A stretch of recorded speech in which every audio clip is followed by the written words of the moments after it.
영화 엑스맨 퍼스트 클래스의 악역 세바스찬 쇼는 미국과 소련을 핵전쟁 직전의 위기까지 몰고 갑니다. 하지만 머리가 남아있는 프로페서 X와 헬멧이 없는 매그니토의 맹활약으로 인류는 또다시 살아남습니다.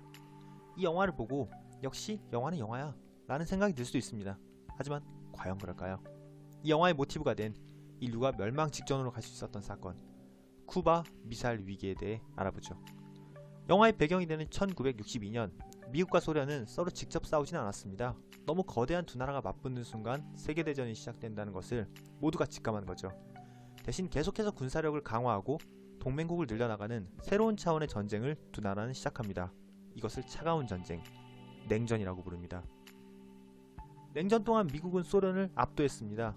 하지만 서로 간의 정보를 철저히 숨겼기에 둘은 서로를 더 무서운 상대로 여기고 있었습니다. 사실 1962년 소련의 핵전력은 미국의 상대가 되지 않았는데도 말이죠.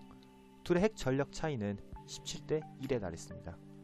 이 상황에서 미국이 터키와 이탈리아에 미사일 기지를 배치하는 결정을 내리게 됩니다. 엎어지면 코다할 곳에 있는 소련의 수도 모스크바가 위협받게 된 것이죠. 어느 나라든 수도가 위협받기 시작하면 발등에 불이 떨어지게 됩니다. 지금 트럼프가 정은이를 강하게 찍어 누르는 것도 바로 이 때문입니다. 소련의 서기장 후르쇼프는 이 상황을 극복하기 위해 도박을 겁니다. 바로 미국의 턱 밑에 칼을 꽂아 넣는 것이죠. 소련에게는 칼을 대신 들어줄 좋은 친구가 있었습니다. 미국 바로 밑에 있는 쿠바의 권력자 피델 카스트로였죠. 체게바라의 친구였던 카스트로, 암살 시도만 수백 번에 달하는 카스트로에 대해서도 할 말이 많지만 일단 나중으로 미뤄두고, 후르쇼프와 카스트로는 서로 끔찍히 싫어하는 미국을 물먹이기 위해 쉽게 친구가 됩니다. 서로가 친구가 되는 순간 소련은 쿠바에게 미국을 찌를 수 있는 칼을 건네줍니다. 바로 쿠바에 설치할 미사일 기지죠. 이 기지가 설치되는 순간 쿠바와 소련은 원할 때 미국 어느 곳에라도 미사일을 쏠 수 있었습니다. 그리고 이 미사일 기지 배치를 위해 미사일을 실은 소련 선박이 쿠바로 이동하기 시작합니다.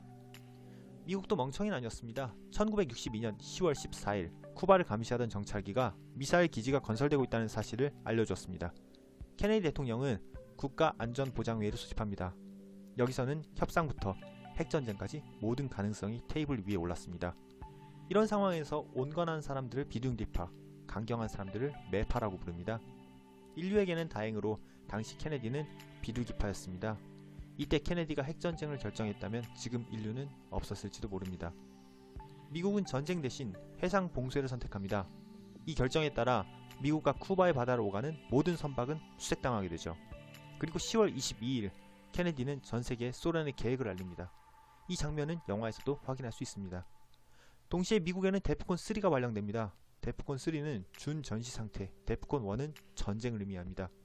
그리고 23일 미국 공군에는 데프콘 2가 발령됩니다. 선박 수색을 위한 미국 함대는 90척에 달했습니다. 이 정도면 작은 나라를 멸망시킬 수도 있는 규모입니다. 이에 맞서 소련은 6척의 핵잠수함을 딸려보내며 쿠바로 강행 진입하라는 명령을 내립니다. 서유럽의 나토와 동유럽의 바르샤바 조약기구에도 비상이 걸렸습니다. 세계 3차 대전이 눈앞에 보이는 상황이었습니다. 10월 27일은 검은 토요일이라고 불립니다. 당장이라도 3차 대전이 터져도 이상할 게 없는 날이었습니다. 상황은 새벽부터 급박하게 돌아갑니다. 이날 새벽 쿠바는 소련에게 미국이 24시간 안에 침공할 것이고 이때 핵미사일을 발사해줄 것을 요구합니다. 미국 공군기지에서는 ICBM을 시험 발사합니다. 양측 전투기들은 소련 상공에서 서로 핵무기를 장착하고 맞서는 상황이 벌어집니다. 근데 막장인 것은 이것이 계획된 훈련이었다는 겁니다. 훈련을 하는 건 좋지만 이런 준전시 상태에서 훈련이라니.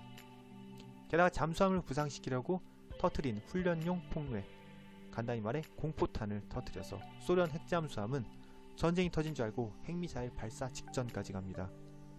이 와중에 양국의 수뇌부는 이 모든 일들을 상황 종료 후에 알았다는 것이 더 막장입니다.